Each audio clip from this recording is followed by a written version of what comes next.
Bom dia, damas, bom dia, cavalheiros, pessoal do nono ano. Nossa revisão sobre ditadura militar e Guerra Fria, que é os assuntos que vão cair na nossa prova. Então, pessoal, vamos iniciar com a Guerra Fria. Depois vamos estudar, relembrar a ditadura militar. Depois estudar o fim da Guerra Fria. Desse modo, a gente vai entender o regime militar como algo inserido dentro da Guerra Fria, que é uma das abordagens desse tipo de assunto, e para uma revisão eu acho mais conveniente, porque ela coloca esses dois assuntos como sendo um único assunto, um assunto só. Então, iniciando, o que foi a Guerra Fria? Certo? A Guerra Fria foi um período de tensão geopolítica, ok? Entre as duas potências militares, a União Soviética e os Estados Unidos, certo? Uma liderando aí um bloco ocidental e a outra liderando um bloco oriental. Isso aconteceu depois da Segunda Guerra. O que é que a gente tinha? A gente estudou lá aqueles regimes totalitários, lá no capítulo 4, capítulo 5 do livro. Após a Segunda Guerra, dos regimes totalitários que ficaram, apenas a União Soviética. Então, o presidente Truman, o presidente dos Estados Unidos, alerta sobre esse perigo, tanto da perspectiva totalitária como do imperialismo soviético, que estava se expandindo e interferindo em outras nações. Ok? Então, a partir dessa doutrina Truman, desse alerta que o presidente Truman fez em 1947, até a dissolução da União Soviética em 1941, todas essas tensões, todos esses conflitos é chamado como período da Guerra Fria, ok? Então, o que foi o período da Guerra Fria? Foi um período de tensões geopolíticas entre as duas grandes potências, a União Soviética e os Estados Unidos, que interferiram no governo e na estabilidade política de todo o mundo, certo? Então, esse período ele teve algumas características. Então, são características desse período da Guerra Fria. O mundo bipolar, certo? Que é o mundo bipolar? É um mundo que tem dois polos de poder, a União Soviética e os Estados Unidos, ok? Então, mundo bipolar. Segunda característica, o receio de um confronto nuclear. Esse mundo bipolar tem duas potências militares e essas duas potências militares têm tecnologia nuclear. Então, o medo, o receio de confrontos nucleares, caso haja uma guerra aberta entre as duas potências. Esse medo causa o quê? Causa uma guerra de influência. As duas nações, as duas superpotências, elas vão se confrontar, mas não em uma guerra bélica aberta. Eles vão se confrontar em uma guerra de influências. Um país tenta influenciar o outro, ok?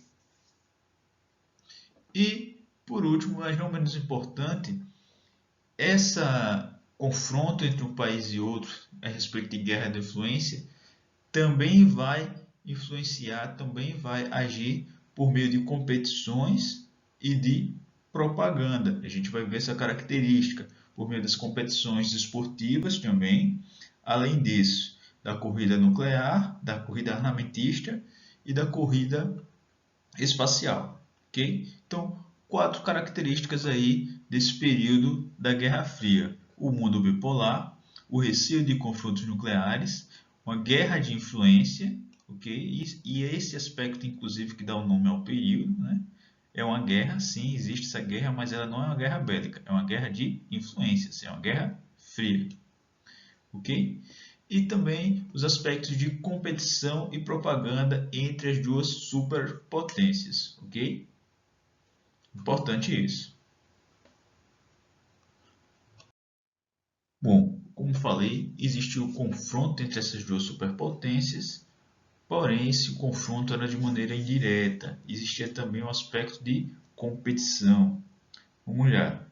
Primeira situação, confronto econômico, certo? Confronto aí de, vamos dizer assim, é mais lucrativo economicamente falando ser aliado de qual potência? ok? Os Estados Unidos, ele fez o Plano Marshall para ajudar os países europeus a se reerguerem da situação da Segunda Guerra Mundial, né? Toda a economia estava destruída, parques industriais destruídos, etc. E a União Soviética fez o Comecon para os países já do leste europeu, ok? Uma outra situação, o confronto militar, que não aconteceu diretamente, mas as duas superpotências elas queriam mostrar que tinham aliados. Então, os Estados Unidos, junto com a União, com os países da Europa, fizeram a OTAN e os países da União Soviética fizeram o Pacto de Varsóvia, certo? Esse primeiro aqui foi uma aliança, acordos econômicos, certo, de empréstimos. Esse aqui foi militar, certo? Inclusive a OTAN, ela existe até hoje, ok? Outro aspecto, a corrida armamentista. Todas as potências, as duas potências, queriam mostrar que tinham caças mais avançados, submarinos mais avançados, que tinham a tecnologia nuclear para fazer bombas maiores. Então, elas ficavam demonstrando que tinham esse poder, certo? De um a outro, ok? Então, a partir dessa perspectiva, elas tentavam sempre mostrar que tinham mais armas, armas melhores, e mostrar também e desenvolver essas armas para poder mostrar. Era uma maneira de tentar intimidar o adversário. Lembrando que esse foi um período de medo e receio de um confronto nuclear, e as duas potências tinham armas nucleares. Então, as duas potências tinham esse medo de entrar em guerra uma com a outra. Então, a maneira de elas se confrontarem era essas demonstrações de poder, ok? Além disso, teve a corrida espacial, como a gente pode ver aqui no mapa, certo? Corrida espacial, ela tem um aspecto de propaganda e tem um aspecto militar também. Geralmente os programas espaciais eles estão sempre inseridos dentro de uma perspectiva militar, certo? Dentro de corporações militares. E a corrida espacial, ela serviu tanto de propaganda como uma maneira de demonstrar, olha, eu consigo levar meus homens até a Lua, quanto mais no teu território. Eu consigo mandar um foguete, um satélite para o espaço, quanto mais mandar um míssil, um foguete no teu território. Então, tem seu aspecto tecnológico, de propaganda e etc., mas tem um aspecto estratégico militar também. Competições esportivas, sim. Ainda hoje a gente vê nas Olimpíadas uma competição entre os atletas dos Estados Unidos e os atletas da Rússia, que geralmente são aqueles que ficam no topo ali do quadro de medalhas, certo? E durante a Guerra Fria isso foi intensificado ao extremo, ok? Então havia também essas competições entre atletas, ao ponto de também atletas ocidentais abrirem mão de competir em Moscou, por exemplo. Isso houve. E por último, mas não menos importante, o apoio a grupos políticos de cosmovisão semelhante. O que é isso? Tem lá um país que existem diversos grupos políticos em um país, certo? Então, as superpotências eles olhavam assim esses diversos grupos políticos dentro de um terceiro país e procuravam qual daqueles grupos políticos tinha uma cosmovisão, uma maneira de ver o mundo mais próximas à da superpotência. Por exemplo, a União Soviética procurava em diversos países grupos políticos que tivessem uma filosofia, uma maneira de ver o mundo próxima dos soviéticos, próxima do marxismo, etc. E os Estados Unidos também procuravam pessoas e grupos políticos que tivessem uma perspectiva mais liberal. Então, eles procuravam esses grupos políticos e financiavam ou ajudavam de outras formas esses grupos políticos para que esses grupos políticos conquistassem o poder no país e a partir desse grupo político no poder, mandando naquele país, ela tivesse um novo aliado, uma nova nação como aliada, ok? Então, existia esse apoio aos grupos políticos de cosmovisões semelhantes como forma de conseguir um Estado como seu aliado, ou um Estado dentro da sua esfera de influência, ok? Esses são alguns dos aspectos de disputas, de maneiras com que as grandes potências disputaram poder durante a Guerra Fria, ok? Planos econômicos, né? Conseguir aliados econômicos, conseguir aliados militares, ok? Aliados econômicos, aliados militares, corrida armamentista, ver quem tinha as melhores armas, corrida espacial, uma maneira de demonstrar poder e tecnologia, certo? As competições esportivas que mexem com o patriotismo, mexem com o nacionalismo, mexem com a sua capacidade de treinar homens, certo? E o apoio a grupos políticos de cosmovisões semelhantes em nações diferentes, o que faz com que um país venha mais para um lado ou venha mais para outro lado, conforme o grupo político que está no poder, ok? Além dessas maneiras de disputarem poder entre si, essas potências se envolveram em alguns conflitos indiretos, certo? Da mesma maneira que elas influenciavam grupos políticos que tivessem cosmovisão próxima a elas, elas também, muitos desses grupos políticos às vezes optavam pela luta armada. Isso fazia com que essas potências entrassem em conflitos, porém indiretamente, certo? Grupos políticos que elas apoiavam em determinado país entravam em conflito, ok? Então, durante a Guerra Fria, ambas potências militares apoiaram grupos políticos diversos em cada país. Isso incluía, se fosse o caso, o apoio armado. Nisso, diversos países tiveram ações guerrilheiras, guerras civis, etc. Ok? Então, alguns dos países, alguns dos conflitos indiretos. Teve a Revolução Chinesa, a Guerra da Coreia, certo? Coreia do Norte, que é socialista, comunista, a Coreia do Sul, que é capitalista, ok? Teve a Revolução Cubana também, teve a Guerra do Vietnã e, por último, mas não menos importante, a Guerra do Afeganistão, certo? Todos esses foram conflitos indiretos que as grandes potências tiveram maior ou menor participação, porém, eles não foram um conflito entre uma e outra, foram conflitos que aconteceram em outros países que estavam sob influência ou da União Soviética ou dos Estados Unidos, ok? Outra coisa, não teve nenhum momento que as grandes potências não chegaram a entrar em disputa direta, em guerra direta, ou qual foi o momento que isso chegou mais perto?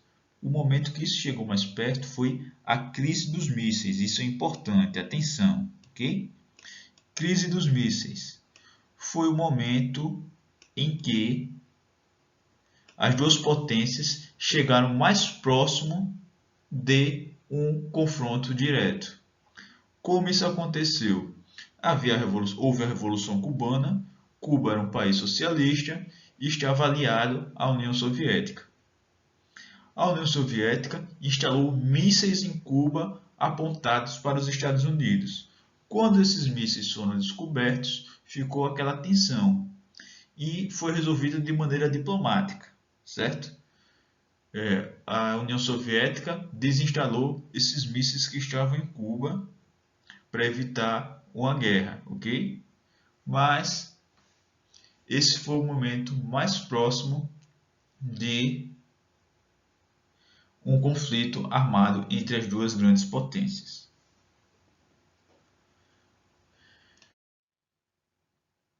Bom, como a gente viu, tanto os Estados Unidos como a União Soviética em diversos países procuravam grupos que tivessem uma visão, uma cosmovisão mais próxima deles, certo? No caso do Brasil, esses grupos e diversos outros países também, mas no caso do Brasil em específico, que é o que a gente quer estudar, esses grupos mais próximos eram os partidos comunistas, que recebiam grande influência da União Soviética.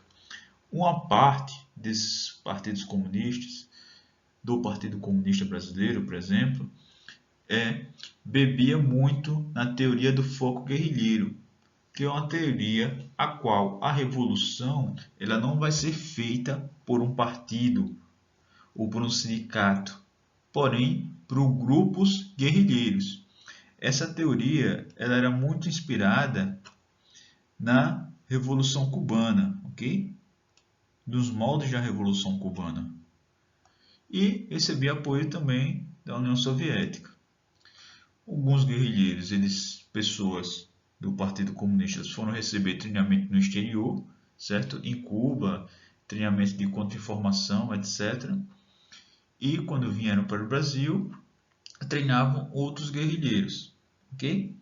Então, eles iam lá, saíam do país, recebiam treinamento no exterior e depois voltavam para promover a revolução aqui no Brasil. Já existe ou fundar novos campos de treinamento, ou mesmo promover o que eles chamavam de guerra revolucionária, que eram as ações guerrilheiras. Tá?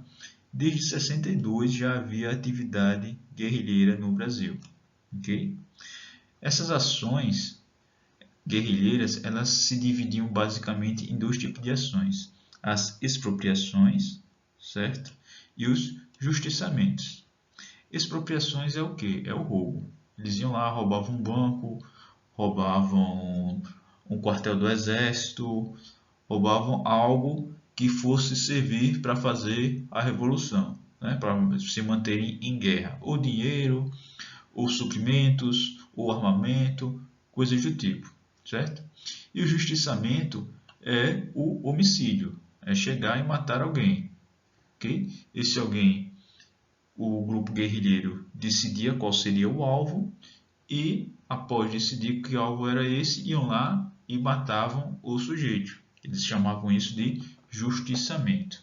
Okay? Essas ações guerrilheiras elas tinham dois objetivos: financiar a guerra revolucionária e também servir de propaganda, certo? Então, quando eles faziam um assassinato de alguém, isso virava notícia de jornal e eles encaravam isso como uma propaganda. Também como eles roubavam um banco e etc. Inclusive, eles tinham uma preferência por matar estrangeiros, pois ao matar estrangeiros, a notícia tanto era noticiada no Brasil quanto era noticiada no exterior, o que aumentava a propaganda do grupo guerrilheiro, certo? As guerrilhas eram unidades autônomas entre si, elas não se comunicavam entre si, apesar de em alguns casos elas fazerem ações conjuntas, mas não existia necessariamente uma hierarquia entre guerrilhas. No interior da guerrilha havia hierarquia, porém entre uma guerrilha e outra, não. Okay? Foram muitas as guerrilhas? Sim, foram muitas, foram bastantes guerrilhas. Tá? Aqui só algumas das principais. Okay? Bom, isso era a atividade guerrilheira que aconteceu no Brasil. Bom, a ditadura militar. A ditadura militar foi um processo em que os militares tomaram poder no país, certo? Tiveram grande apoio dos civis, sim, tiveram. Porém, eles se mantiveram no poder. Como a gente já viu, a ditadura militar ela teve 5 presidentes. O primeiro deles foi Castelo Branco, certo? A ditadura militar, principalmente na intervenção militar, ele teve esse grande apoio, porém, a duração do regime, aos poucos, ele foi perdendo esse apoio, conforme o regime foi se prolongando e aumentando a perda de direitos civis para a população. Okay? Então, o primeiro presidente foi o presidente Castelo Branco, certo? Ele era do grupo de Sorbonne, era considerado o presidente do grupo de Sorbonne. O que é isso? Sorbonne e linha dura. Mesmo entre militares, todos esses presidentes aqui eles foram presidentes militares, são generais do exército, mas existiam alas que disputavam o poder dentro do exército. Uma era o grupo de Sorbonne, que era um grupo mais voltado para uma atividade administrativa, e tinha também a linha dura, que tinha uma preocupação muito maior com a repressão, ok? Então, é importante a gente saber diferenciar esses presidentes, de qual ala eles eram, ok? Então, Castelo Branco foi o primeiro presidente, o primeiro general militar da ditadura. Ele passou 3 anos no poder, certo? Da intervenção militar até o fim do seu governo, foram emitidos 4 atos institucionais. Esses atos institucionais a gente vai ver pormenorizado mais adiante, ok? Depois de Castelo Branco, foi o presidente Costa e Silva. O presidente Costa e Silva ele é considerado um presidente da linha dura. Por quê? Porque ele promulgou o ato institucional número 5, ok? Então temos aí Costa e Silva. Médici, ele também é um presidente da linha dura. O presidente Médici, ele se destaca também pelo milagre econômico, certo? Teve esse aspecto de desenvolvimento econômico durante o governo dele, porém, ele também era um presidente da linha dura, era um presidente que teve um crescimento do aparelho estatal de repressão e o aumento dos casos de repressão, certo? Diversas coisas como censura, doicode, tudo isso se refere ao governo Médici, ok? Geisel já é um presidente considerado do grupo de Sorbonne, ok? Ele revoga lá o AI-5 e começa com o desenvolvimento da ditadura, né? Ele começa com o dissolvimento da ditadura e, inclusive, ele suspende o AI-5, voltando a ter o direito de habeas corpus. E, por último, o presidente Figueiredo, que também é considerado sendo do grupo de Sorbonne, ele foi quem controlou o processo de abertura política, certo? Ele dominou ali o processo de abertura política, devolvendo o poder aos civis, ok? Então, o que a gente precisa lembrar? A gente precisa lembrar que Costa e Silva e Médici eram os presidentes da linha dura, pois eram presidentes que eram ligados ao AI-5, ok?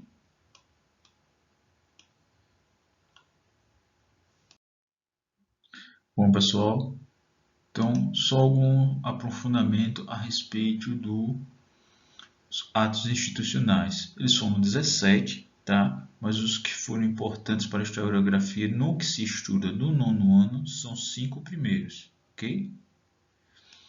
Os 4 primeiros atos institucionais foram feitos pelo Castelo Branco, ok? Ele guiou o governo do que seria uma intervenção militar rápida para um regime de exceção, ok? Através dos 4 primeiros atos institucionais. O primeiro ato institucional, que foi que ele fez? Ele promoveu eleições indiretas e deu superpoderes ao presidente. Que poderes são esses? São poderes de suspender e cassar mandatos do poder legislativo, ok? O segundo ato institucional fez o uso definitivo das eleições indiretas para presidente e a dissolução de todos os partidos políticos, ok? Ficou agora o sistema do bipartidarismo.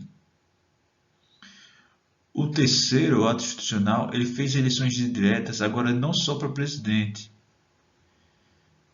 certo? Mas também estaduais e municipais, ok? Perceba que muitas desses atos institucionais têm qual tom? É controlar os processos políticos, ok? Através de atribuição de superpoderes ao executivo, que vai passar a controlar o parlamento, e também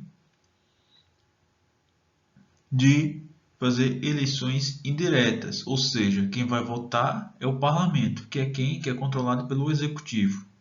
Percebe isso? Essa é a dinâmica desses primeiros atos institucionais. Okay? Por último, mas não menos importante, além dos atos institucionais promovidos pelo Castelo Branco, a convocação do Congresso Nacional para a promulgação de uma nova Constituição, ok? Então, esses são os 4 primeiros atos institucionais. São os 4 primeiros atos institucionais. Eles atribuem o poder de controle do Executivo sobre o Parlamento. Depois, faz com que esse Parlamento vote uma nova Constituição que vai atender às demandas do Poder Executivo. Além disso, o Parlamento também será responsável pelas eleições, né? São eleições indiretas. Desse modo, o Executivo consegue controlar as eleições, o Parlamento e a nova Constituição. E também o AI-5. O que é que o AI-5 fez? Ele suspende algumas garantias, alguns direitos civis e principalmente o direito de habeas corpus, certo? Ou seja, agora o indivíduo poderia ser detido e ficaria lá preso sem ter esse direito, essa possibilidade de saída através do habeas corpus, ok? Então, Castelo Branco, ele promoveu 4 atos institucionais. Costa e Silva, um deles. Então, qual foram os presidentes ligados à linha dura? Costa e Silva e Médici. Castelo Branco ele é considerado da Sorbonne, ok? Castelo Branco, apesar desses 4 primeiros atos institucionais, ele é considerado um presidente da Sorbonne. Os presidentes ligados ao ato institucional número 5 são aqueles que são da considerada linha dura, ok? Então, quais são esses presidentes da linha dura? São os ligados ao ato institucional número 5. É o Médici e o Costa e Silva, ok? Bom, agora só para relembrar alguns aspectos dos governos militares. O primeiro presidente foi o Castelo Branco. O que foi que ele fez? O Castelo Branco, ele consolidou a ditadura.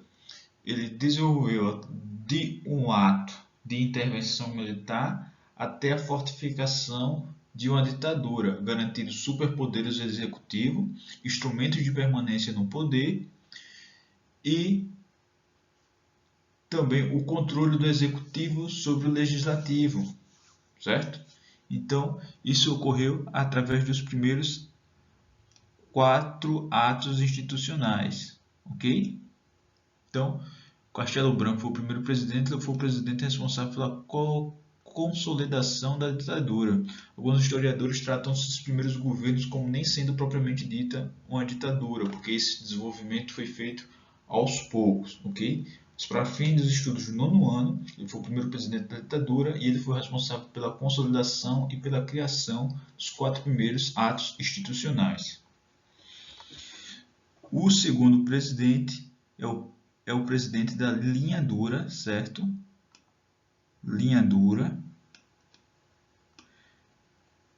Costa e Silva. Ele foi responsável pela criação do ato institucional número 5.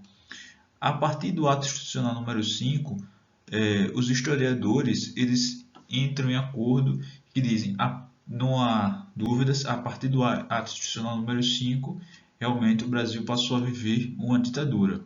Antes do ato institucional número 5 ainda existe algumas discussões entre alguns historiadores, mas a partir do ato institucional número 5 passou-se a viver uma ditadura, ok?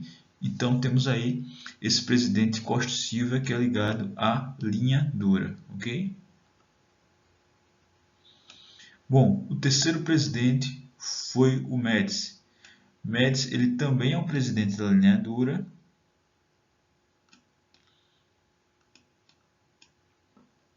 Ele foi responsável pela reforma e a estruturação de aparelhos de estados eficientes para a repressão, certo? Então, muito do que a gente viu de repressão à guerrilha e repressão a instrumentos de contestação à ditadura, tanto democráticos como não democráticos, foram através do governo Médici. Ele desenvolveu sistemas de decode que alinhava exército, polícia militar, polícia civil e outros instrumentos de forças armadas, né, e o serviço de inteligência para capturar e combater as guerrilhas, ok? Durante o governo Médici também foi o chamado milagre econômico de grande desenvolvimento da economia brasileira, ok? O Médici e o Costa e Silva, como eles são ligados ao AI-5, eles são considerados presidentes de linha dura, ok? Por quê? Porque estão ligados ao AI-5. Um criou e o outro fez uso dele, certo? O presidente Geisel foi o quarto e penúltimo presidente da ditadura militar. Geisel, ele deu início ao processo de redemocratização, pelo menos ao planejamento dele, e já sentia em mente que seria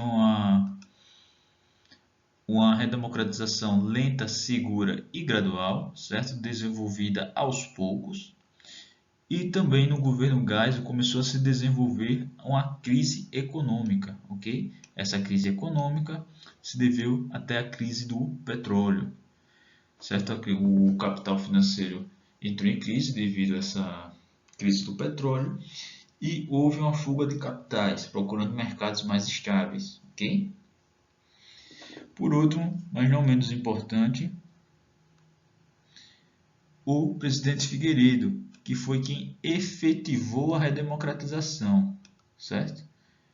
Geisel, no governo Geisel começa o planejamento da redemocratização, mas a efetivação só mesmo no governo Figueiredo, certo? O governo Figueiredo promove as ações de redemocratização que levam ao fim da ditadura. Outra coisa importante também que o governo Geisel ele suspende o AI-5. O AI-5 no governo Geisel é anulado, ok? Então, Geisel começa com o início da redemocratização, dentre outras coisas, ele anula o AI-5, certo? Mas Figueiredo é que promove a efetiva redemocratização, ok? Figueiredo é o último presidente da ditadura militar.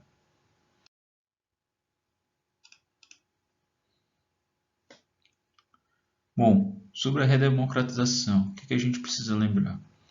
Ela foi iniciada no governo Geisel, certo? Então, se cair na prova uma pergunta, no governo de qual presidente foi iniciada a redemocratização? Vocês vão responder no governo Geisel, ok? Mas ela foi efetivada no governo Figueiredo. Ela tinha como proposta ser uma redemocratização lenta, segura e gradual, ok?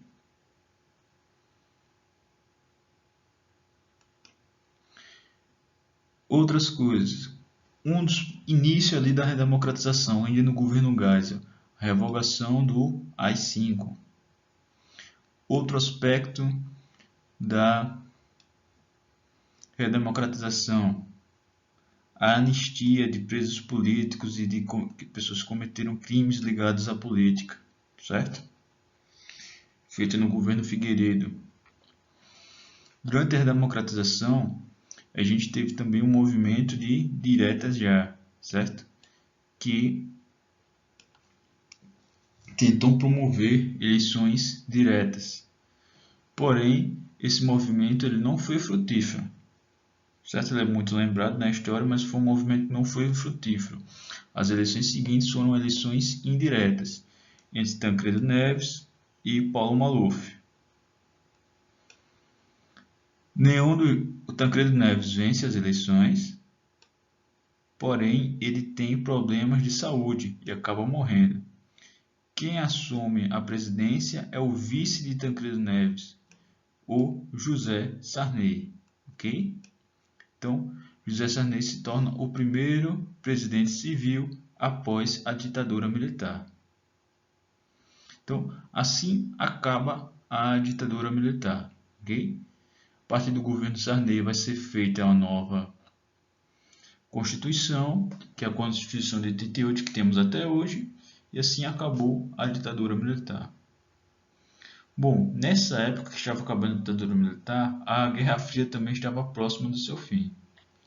Vamos olhar alguns aspectos sobre o fim da Guerra Fria. Quando foi que a Guerra Fria acabou? Foi em 89. Com o quê? Com a queda do Muro de Berlim, ali foi um aspecto, certo? E por fim a dissolução da União Soviética.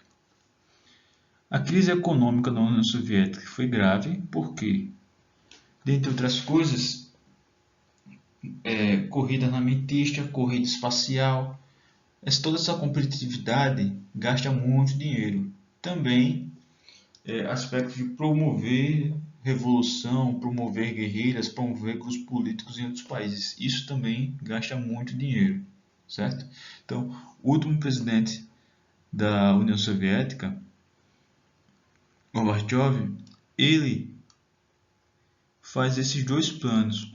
A perestroika, para promover mudanças econômicas, inclusive a abertura para o capital estrangeiro, e também a glasnost, que estava ligada a um aumento de transparência política, coisa que não se tinha na União Soviética. Dentre isso, a liberdade de imprensa, que também não havia na União Soviética. Okay?